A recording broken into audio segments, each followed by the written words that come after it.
and over here at with Clarke Thorell, my fair lady, who plays.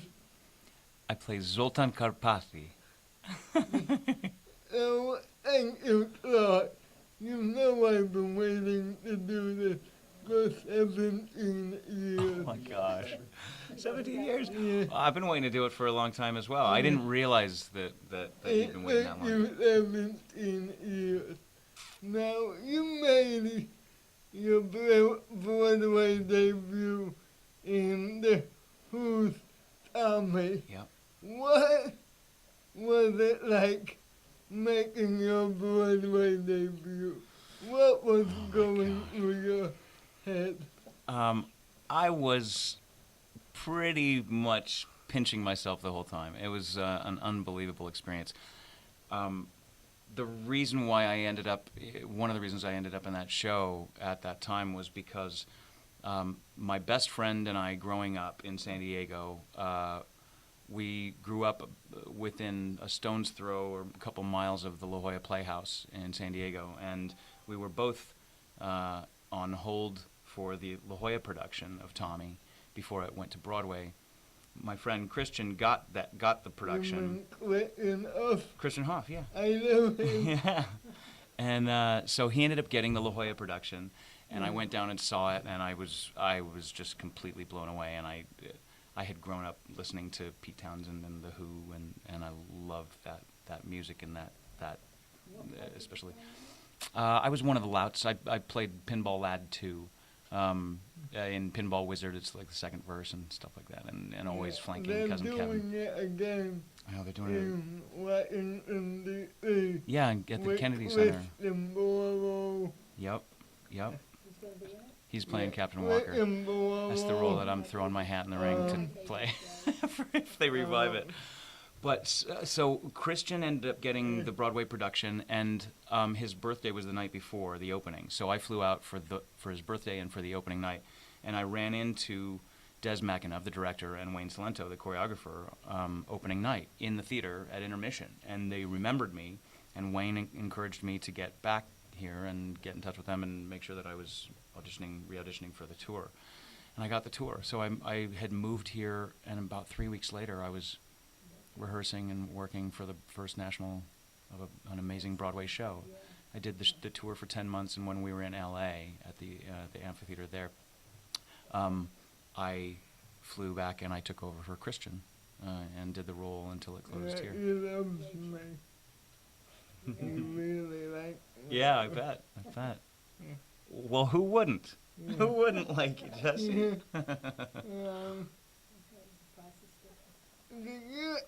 When you were placed in many roles, is your process different from replacing than originating? Is there a difference in... No, does your process differ? Is the process different when I replace somebody in a role? Yeah, versus... like you replace, I forget his name.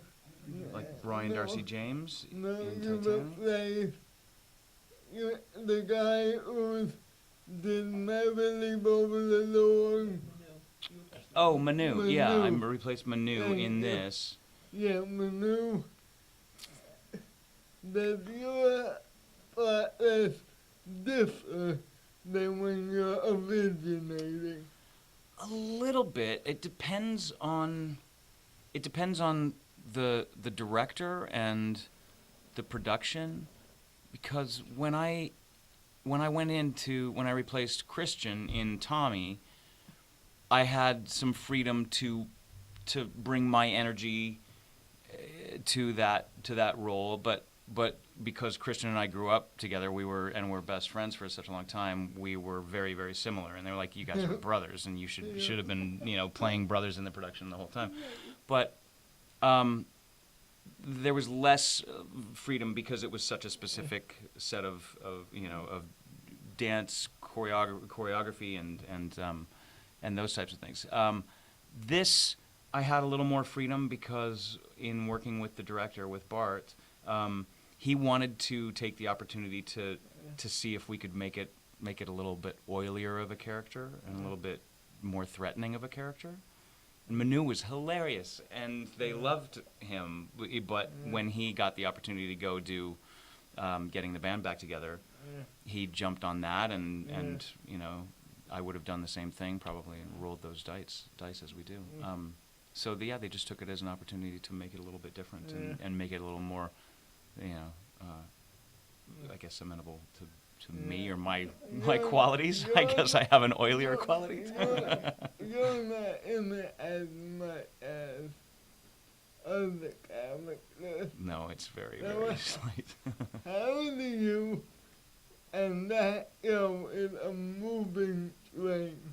So if you are not on the train, you could get messed up. How do you get in to get ready to get on the train and not be able to, you know, to get overlooked or passed by or not make the train? That's a good question. I think we all, if whether we're new to acting and dancing and singing, I think or whether we've done it for years and years, we all have our own ways of making sure we're warmed up and that our energy is ready to go, and that we do whatever we need to do to get into the character and to make sure that we're ready to go.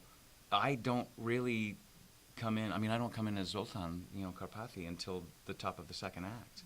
So I see people passing by my dressing room and singing and blah blah blah, interacting, and if I want to be part of any socialization or any part of the ensemble or the rest of the cast, I have to go out and make sure that it's happening. Take bring baked goods or things like that.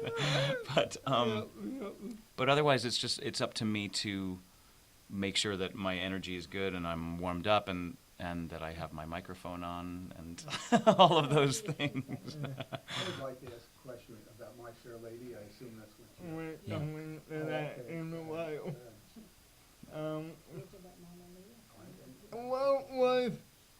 What was it? Do you think it was easier working on Mamma Mia than, let's say, a new one?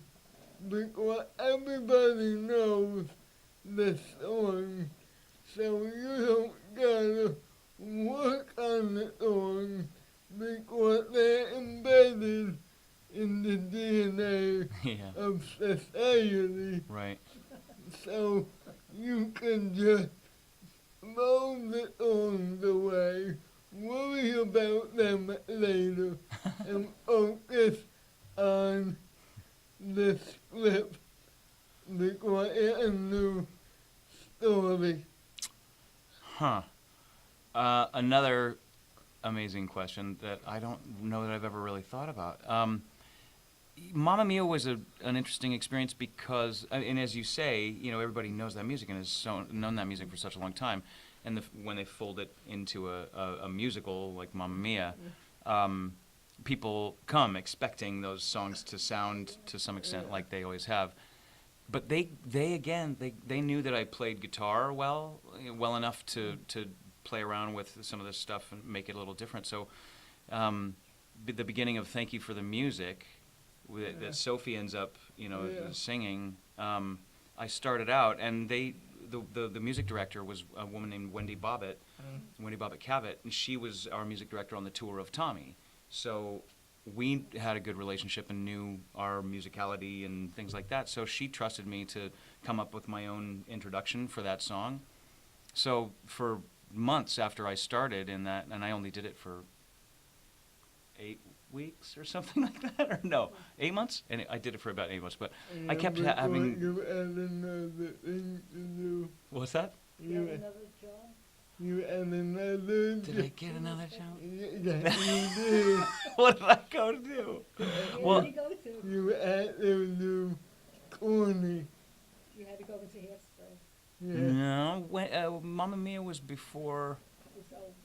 Was but maybe that was maybe Mamma Mia was in the in between because I went back for the last year of Hairspray. It was between Seattle and I think Broadway. It may have been because I did a year and a half of Hairspray here on Broadway, and then it must have been right before I went back. When I was away for 4 years, and the show was still running, and so it must have been then that I did Mamma Mia, and then went back to Hairspray for the last year. Yeah. But corny. Yeah. Let's talk about corny, Colin. Like your favorite character you ever played in. Thank you. As soon as I saw you in that role, I'm like, I have to do that role. I have to. So, how did Corny differ from Seattle than Broadway? It was basically just figuring out where, how much they could keep, how much of the material they could keep. Because when we were in Seattle, we had already done 4 week-long workshops or staged readings, one every 6 months leading up to the part where we went into rehearsal for the Seattle production. And we knew that, you have to be prepared that certain material is going to be cut, just because they can't keep everybody's material. Did they cut for Corny? They cut some of the interactions with Velma, with the producer that were a little more conflicting. They cut some of a couple little song snippets. There was a song, it may have made it onto the CD on the soundtrack, but there was a song called "Blood on the Pavement" that I used to play on the ukulele, and it was like a little public service announcement for prom coming up. I know that. Blood on the pavement, what a mess. Is that your?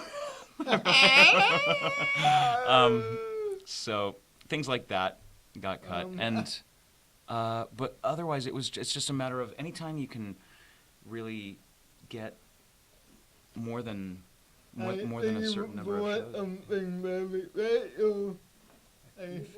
I brought something very special at your request.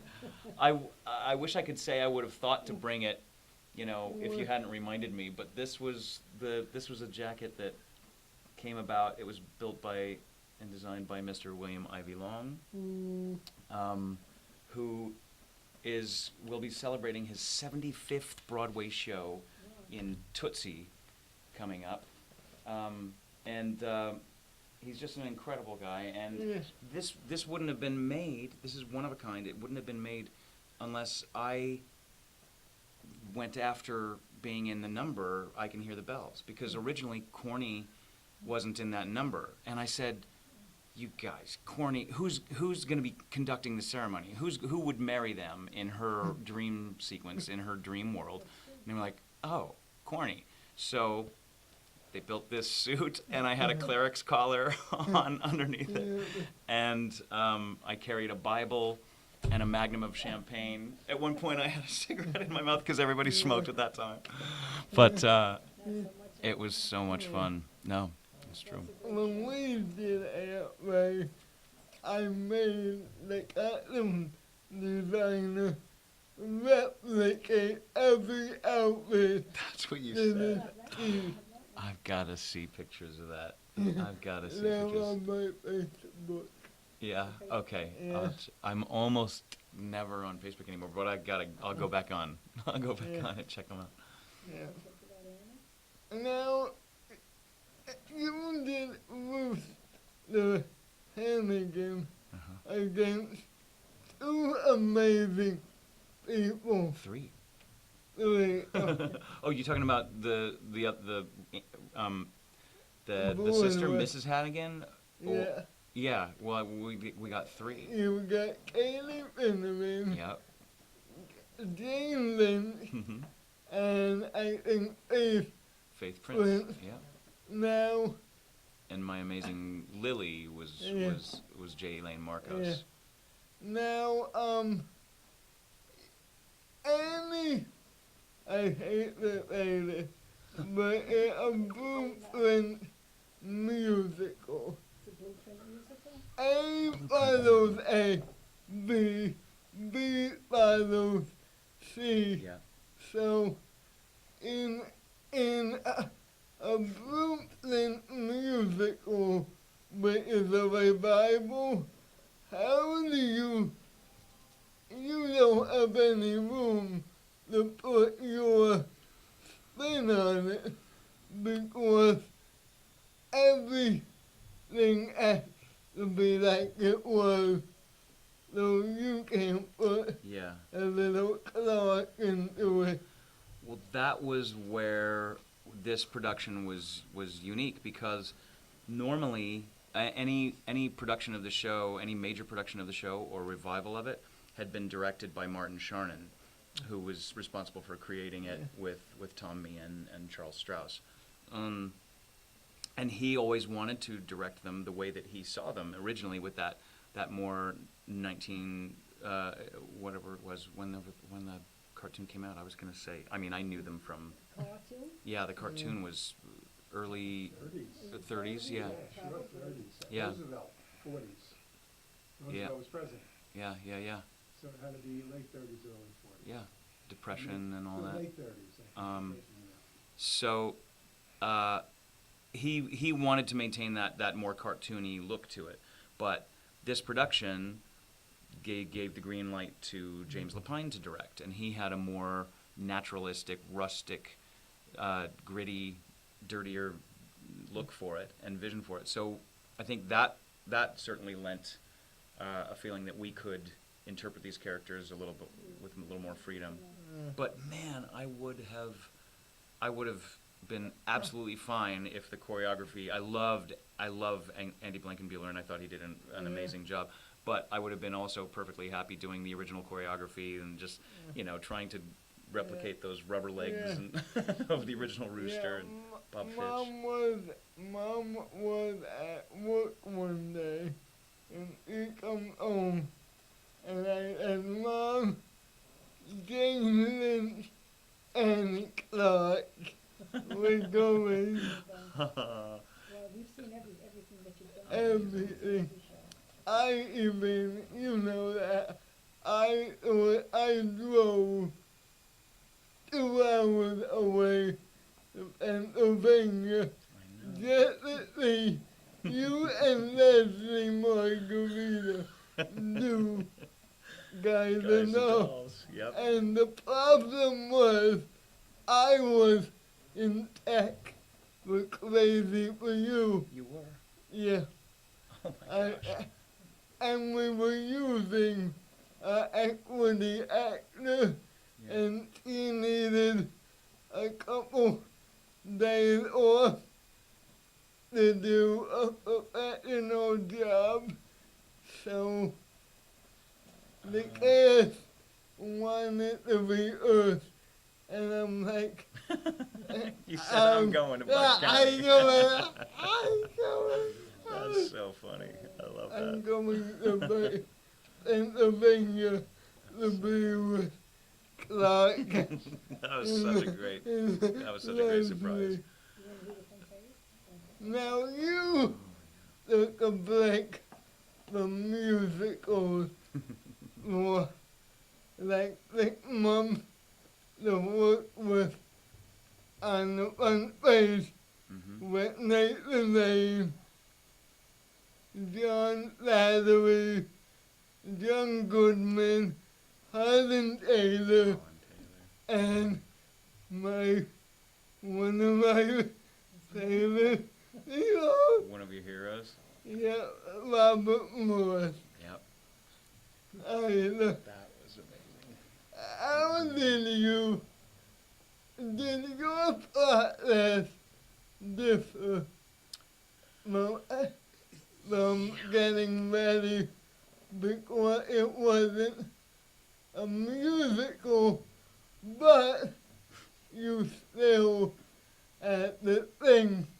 Yeah. Because Kruger is a singer and he plays the banjo. Yeah.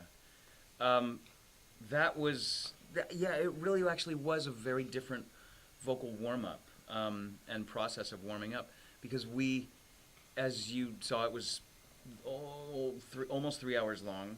It was words a mile a minute. I mean, the text was so fast. And two intermissions. 2 intermissions, yeah.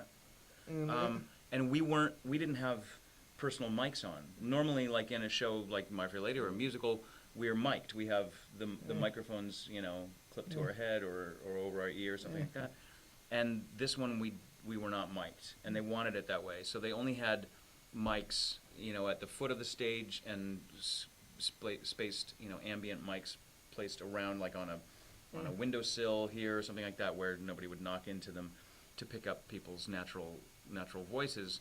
But we had to really work on on projecting in a different way and make sure that we were warming up properly, so we weren't going to hurt ourselves and lose our voices 8 times a week. But you sang in that. And I got to. It just happened that happened to be a straight offer, as it's called. So I didn't have to audition for that, amazingly, because I had a good relationship with Jack O'Brien and Nathan, and had worked with them before, and Scott Rudin a long time ago I got to work with. But so that just came out of the blue, and it was one of those amazing experiences. Did you have to learn to play the banjo? No, I played, because in that opening night, well, for the first week or two of the actual show performances, I was playing my great grandfather's banjo, my tenor banjo that I grew up, you know, just fiddling around with. And my mom always wants people to know that I, in the vintage suit that Anne Roth costumed me in, I had my own pocket square that was one of my grandfather's pocket squares as well. So things like that I love, and folding into little tiny characters like that. Was that his banjo too, or? It was the same grandfather's banjo. Oh. That's nice. He played 5 instruments, I think, and You said that the only one that is in the actual script is. Yeah, it was written that way. Yeah, but you were the ones in it. Did we? Oh, I just would kind of play around with, you know, when the other guys were talking, you know, it was scripted that they would say, "Shut up, Ernie." And so I'd be trying to make up things or playing other little songs from the period. There's a whole, I could go down the rabbit hole of YouTube and you know, iTunes and into old libraries of vinyl albums of all that music in the 1920s and 30s. You talked about My Fair Lady a little? All right, now let's talk about My Fair Lady. Can you tell us about your character that you usually play? Sure. The character I usually play in My Fair Lady is Zoltan Karpathy, and he's supposed to be. He touts himself as a Hungarian linguist and a language expert. He says that he speaks 32 languages, and that he knows everybody in Europe, and that anybody that he thinks is an imposter or a fraud in society events, he goes after them to expose them and blackmail them, essentially, so that he's making money off of people that are trying to elevate themselves and say that they are of a higher society, but maybe they're not. So that's when. Did Manu give you any advice? Did he give me any advice? He said to enjoy the downtime, meaning the time that I have off in the first act. But that was, he was really helpful in showing me around backstage when I first got there, and when I was tracking him behind the scenes, getting ready to go on. He was really helpful. Yeah, how many days of rehearsal did you have? 3. No, it was over the over the course of a 2-week period of time, but it was only most of the time it was only when they were doing the show. So I would show up at the theater when, at half hour before curtain, and then I would go if none of the understudies or if one of the swings or dance captains was available and not on in the show that night, they would take me downstairs into the rehearsal studio and they would work on the dance, on the choreography with me, and I'm also in Get Me to the Church on Time anonymously, not as Zoltan but as another drunk guy with lots of facial hair. So so I would learn that, and then I got a few times on stage to rehearse during normal understudy rehearsals on Thursdays and Fridays. Now you are now bumped up to a understudy. Yeah, I'm to an understudy. You are now understudying Harry Adam Acton from Downton Abbey as Henry Higgins. Yep. And that is a beast of a role. It is a beast of a role. And it's my first time understudying. I've never done it before. How do you keep Carpathian, and Higgins, Separate? Do you have a notebook? Do you have, how do you do that? Notebook.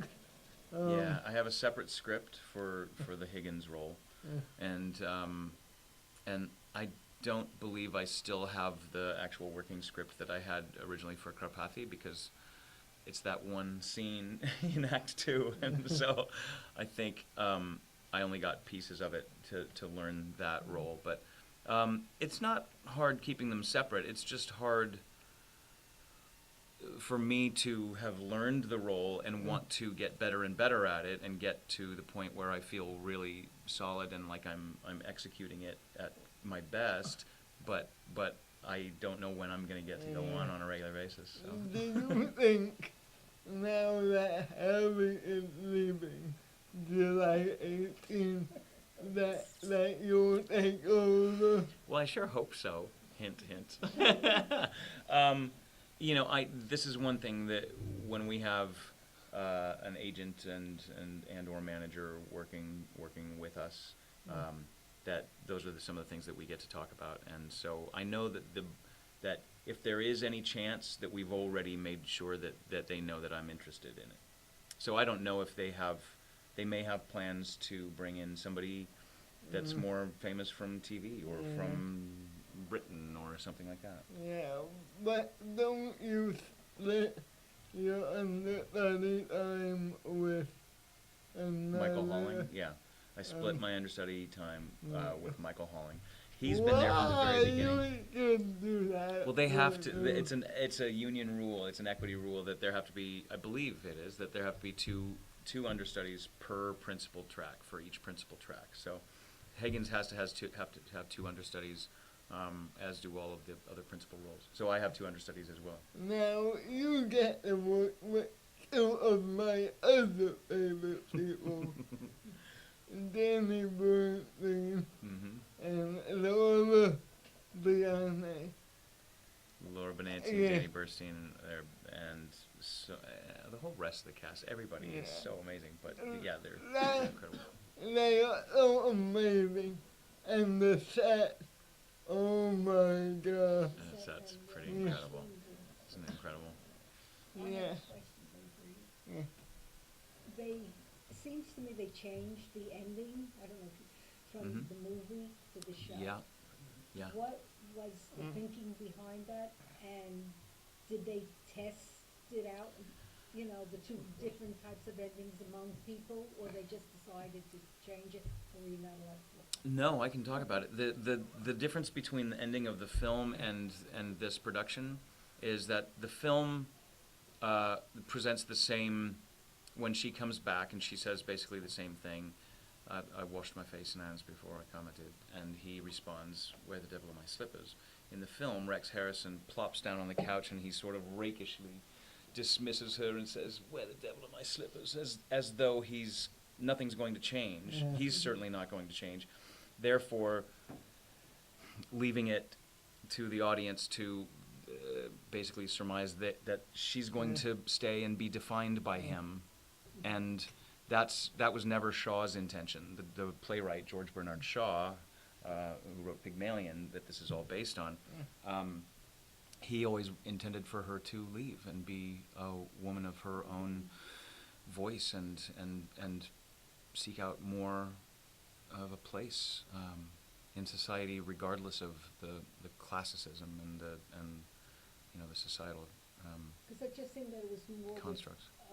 the way things are today, the Me Too movement. Yeah, absolutely. Well, it definitely played into those things going on, the Me Too movement and Time's Up. Those were sort of exploding when they were first in rehearsal and figuring out the proper balance and how to update it enough that it didn't change the nature of the show and the text. But they really also wanted to, I think, primarily honor George Bernard Shaw's intentions originally with Pygmalion. So the reference for this musical, even though it is the musical, and Lerner and Loewe, incredible lyrics and music, the reference was the 1938 film Pygmalion rather than the film of My Fair Lady. Now you are getting a new Puppy? A new No. Laura is getting a new daddy. Oh yeah, we have Alex Gemignani coming Yeah. in to the cast. Yeah. When did he Sorry. When does it start? When does he start? It starts April 30th. April 30th. 30th. Danny's gotta move on Yeah, and yeah. do Moulin Rouge, and he's going on a well-deserved break for a couple of weeks. He's going on vacation and Yeah. Oh, that's interesting. I have a question. Yes. As a theater goer, I'm fascinated by the concept of understudies. Now, did you know you were going to be an understudy for Henry Higgins when you signed on, or was this a change in mid-show, or? it was a change. Very When- demanding part. Yeah, when I came on originally as Carpathy, it wasn't any part of the conversation. And again, I had never understudied in my life or career before, so the possibility had been presented on different shows, but it was never really of interest to me, and it didn't seem like the right time. But this came about when we were renegotiating contracts to take me into July. All sorts of people from the cast and crew started saying, "Hey, why don't you understudy Higgins?" I was like, "Why is everybody saying this?" It was literally 2 or 3 days that people were coming up to me and saying, "You should understudy Higgins." And finally, I said, "What's going on? Why is everybody saying this?" To the lead dresser for Higgins, Jeffrey, and he said, "Tony put in his notice." Tony Roach was the other understudy.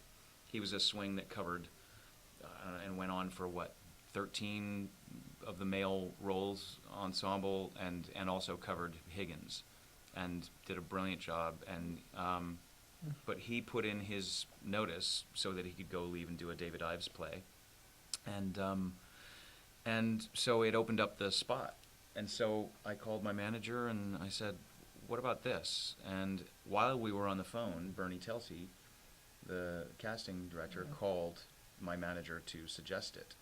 So we were like, "That's a good sign." So did you have to work with a teacher to learn the English accent? I mean, Just to modify little bits and pieces here and there. So I've you done knew I've done how to do I've that. done RP, received pronunciation, before. I've done different regions of UK British dialect, and so I felt pretty confident that that was ingrained or innate enough that it would be comfortable. Are you renewing again?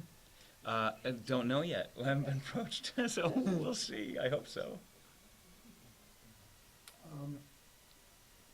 How often have you understudied Henry Higgins? How often have I gone on for the role, you mean?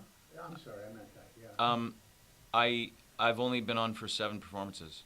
Now, to me, again, as Yeah, the 7. outsider, it seems such like a huge study Yeah. for a few performances. I mean, It is. How does one justify that?